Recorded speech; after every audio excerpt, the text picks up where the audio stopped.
we feel we can hit all 53 yards of the defense or of the field. You know, we can hit the perimeter, we can hit the alley with the quarterback, we can hit interiorly with the back from B gap to B gap most of the time, or we can throw into the boundary if they give us access. So it's a great starting point, I think, for any team. You know, it puts defenders in conflict of assignment. People have to defend it like it's an option. Somebody has to play the dive. You got to account for the quarterback, you know, whether that's with the D end and a surf technique, whether the end's closing and the backer's over the top. You know, you got to defend the bubble, and, you know, you got to be able to defend the X receiver into the boundary. You know, if you have a stud defensive end, you can read them instead of having to block them all the time as a changeup. 4 different players can get the ball on a given play, which I think is pretty cool. You get tremendous, you know, play action and RPO opportunities, and it's a nice way to handle edge pressure. It's a way to handle edge pressure with some relief throws. So, you know, a hitch is a simple throw, the simplest throw to complete, I think. And the bubble is not as simple as it looks. If you work on it, it's simple, and it can be very effective, clearly, as you see in all levels of college and NFL. The backfield action. We started this like kind of with a veerish type idea in our mind. The quarterback sets his heels at 5 yards, you know, from the ball, and we're gonna pivot on our inside foot and give the back the midline. The quarterback wants to set the ball on his back hip, and then ride and decide. You know, we want to ride from hip to hip. That's what we tell the quarterback. We want to get our eyes directly on the defender that we're reading eyes. And usually that's the D end in a 4-man front. It doesn't have, sometimes it changes with the different fronts. But, you know, this is a drill. I wish I was there in person to kind of explain, you know, what I'm talking about. But, you know, I feel that this is taken for granted by a lot of young coaches or coaches in general. They say, yeah, you know, read the defensive end. And, you know, they start from day one, you know, with the end closing, you know, pull the ball and whatever. If he sits, give the ball and all that kind of stuff. And we get to that. But the way we started, and I think it's very effective, is I'm the defensive end as the read player. And the quarterback has to open and set his eyes right on my eyes. He's got to look me in the eye.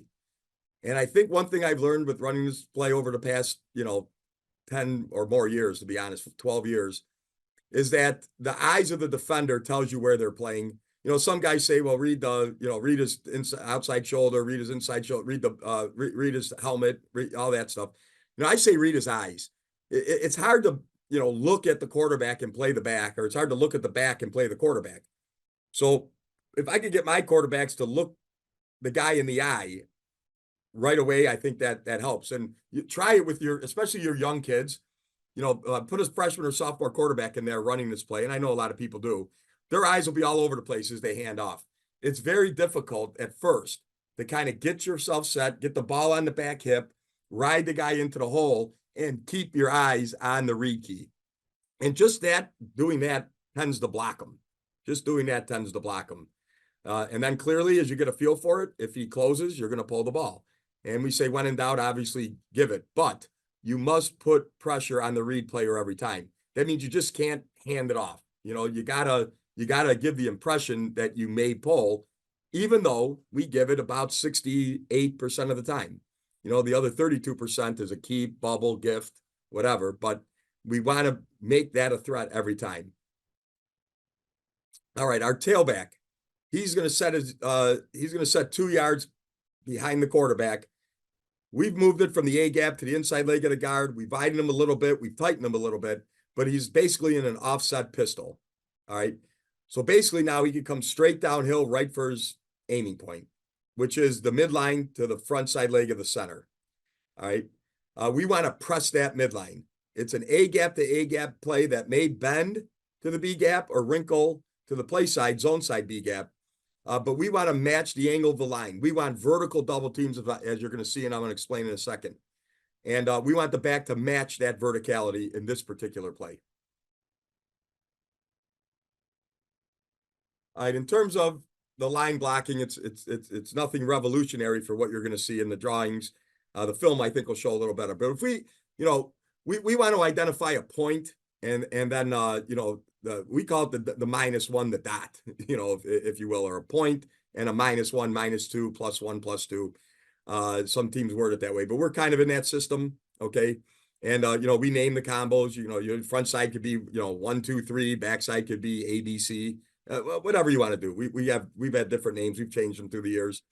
But basically, in this scenario, we're getting a front side combo to the A backer here. The X backer is the point. And in this case, the Mike would be the dot. And if you get a 4-2 box, we want 2 vertical double teams. We coach this right on the Crowther drill. The outside guy, that double team, we want to get his flipper in there just like you would on the old 2-man Crowther back in the old days with the old San Francisco 49er D-line coach and Crowther, get that thing flippered in there, get some lift, get your eyes vertical to the backer, and then work your way off. We want to get, movement of level 1, knocking to level 2.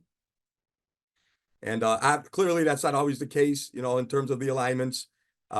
Sometimes we call check combos. So, if we're covered, let's say the left guard is covered here with an outside technique in the center, and they're in combo to the same guy, but they're outside, we're going to get more of a step with our left foot and vertical through the crotch of the tackle here, and our center is going to check the hip.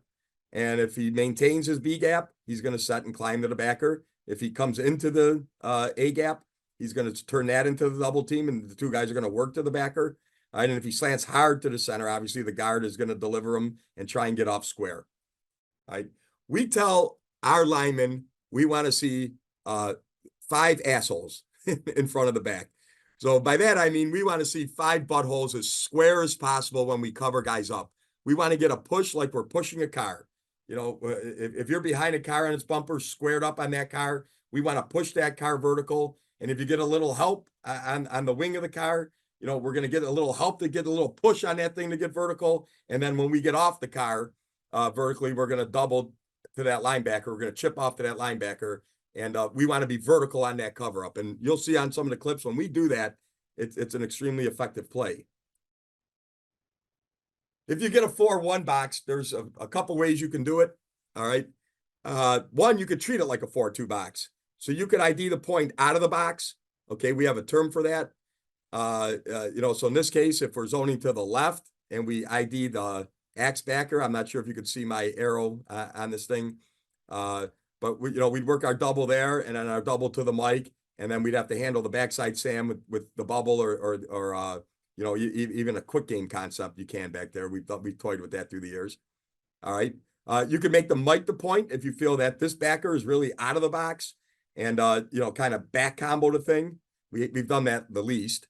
And the one we've done the most actually is we make a 5-for-5 call. So we kind of combo the nearest shade to the mic, and then we kind of step with our inside foot and base up the 4 down linemen and try and hit it like a dive and make these fold-in players make the play. And obviously we're reading that. So if the guy folds in pretty quick, like the 4-3 press quarter teams, we could pump that bubble out there quick and make that safety have to go 1-on-1. And we feel if we can make a good route and a good pass accurately, we could get some leverage on the defense that way. Okay, an odd front, we got a couple ways. We can make a 5-for-5 call. So if we feel those overhangs are out of the box and they're not a threat, all right, we will step with our inside foot, and we will work up and try and cover these guys 5-for-5. And you'll see examples of all these on film. And then similar to what the 4-1 box looks like, if we want to push outside of the box, okay, we can make the overhang the point basically, and now we'll push the thing. And again, then you got 2 players to read on the outside. We've done those equally.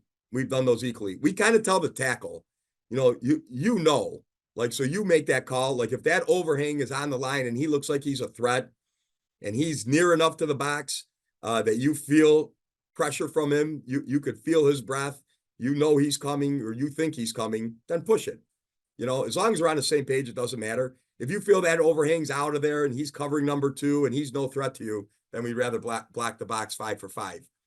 If they blitz from the side of the back, okay, and we go 5-for-5, the quarterback's just reading them. So we're okay there. So we got to really look to the zone side to see if we feel edge pressure or not.